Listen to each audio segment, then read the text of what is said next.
자, 이번에는 문제의 공식이 주어지지 않은 경우입니다. 이와 같은 것들을 흔히 볼 수 있죠. 실제 시험을 치고 온 학생이 이와 같은 얘기 들려주고 있습니다. 4번 보세요. 자, 애 비율에 대해서 묻고 있습니다. 비율에 대한 표현이기 때문에 분모, 분자 이렇게 정의해야 되죠. 그런데 애비 전력, 최대 수요 전력의 합으로 나타낸 것이다. 이렇게 설명하고 있습니다. 잘못됐죠. 그래서 개념에 대한 이해 필요하죠. 194번 바르지 않은 것을 찾으라 그러죠. 1번, 2번, 4번 너무 쉽습니다. 3번 볼게요. 1km 이동하는데 드는 연료 1리터당 이산화탄소 배출량 A가 가장 많다. 자, 당이란 표현이 있기 때문에 이것은 분모, 분자 관계로 설명돼야 되죠. 자, 이것을 수식으로 표현하면 분모 리터가 들어가고 분자 킬로미터 그리고 CO2죠. 그러면 결국은 이 둘을 서로 곱해서 판단하라는 겁니다. 이게 180이죠.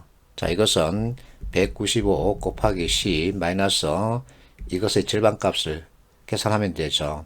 이것은 180 넘습니다. 자, 이것은 175 곱하기 10에서 여기 17.5 그래서 A가 아니죠. 195번 보겠습니다. 전체 입장료 수입에 대해서 묻고 있죠. 자, 차지 비율이 나와 있습니다. 이 두 개 합은 90이죠. 그럼 여기는 10이죠. 자, 모퉁이석 자석수가 이렇게 나와 있습니다. 그래서 전체 자석수를 구할 수 있죠. 자, 이것을 수식으로 표현하면 0.1은 자, 모르는 x분의 1500입니다. 그러면 x는 15000이죠. 자, 15000을 여기에 곱하면 이 자석수가 나오고 여기에 곱하면 이 자석수가 나오겠죠. 그러면 이제 이 둘을 곱하고 더하면 전체 이 금액이 나오죠. 자, 이 문제 비록 A는 X분의 Y라고 하는 공식이 주어져 있지 않지만 이 내용 가지고 여러분들이 이 공식을 머릿속에서 떠올릴 수 있어야 되죠. 그래야만 쉽게 답을 찾을 수 있습니다. 그래서 공식에 대한 이해가 꼭 필요한 거죠. 196번 보겠습니다. 나라에 해당되는 기업을 찾으라는 거죠. 자, 이와 같은 문제풀이 프로세서 only1을 먼저 찾고 경우수에 따른 조합을 살피라 그랬죠. 첫 번째 A는 B, C, E에 비해서 직원수가 많다. 자, 직원수 관련 데이터는 표에 없습니다. 그럼에도 우리는 1인당이란 표현 가지고 직원수를 찾을 수 있죠.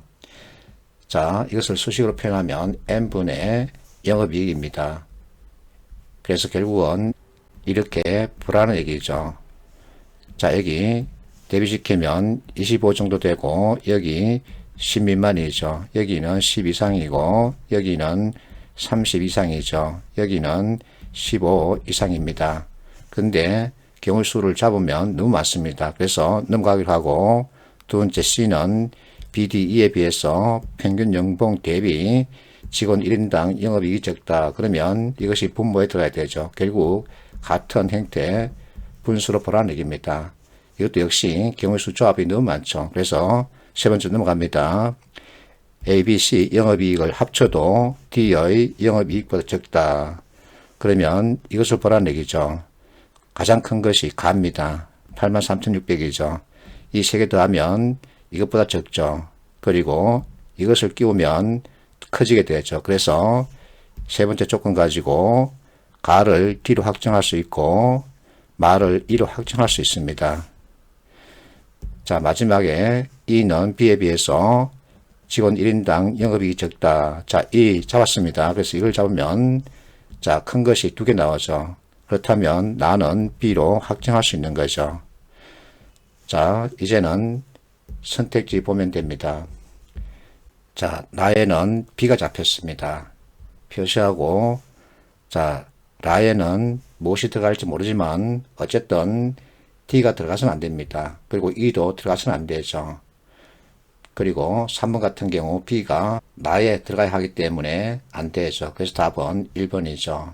자, 이 문제 풀이 자, 프로세스에 따른 접근 그리고 수식이 주어져 있지 않더라도 1인당 이란 표현 가지고 이 공식을 머릿속에서 잡아낼 줄 알아야 되겠죠.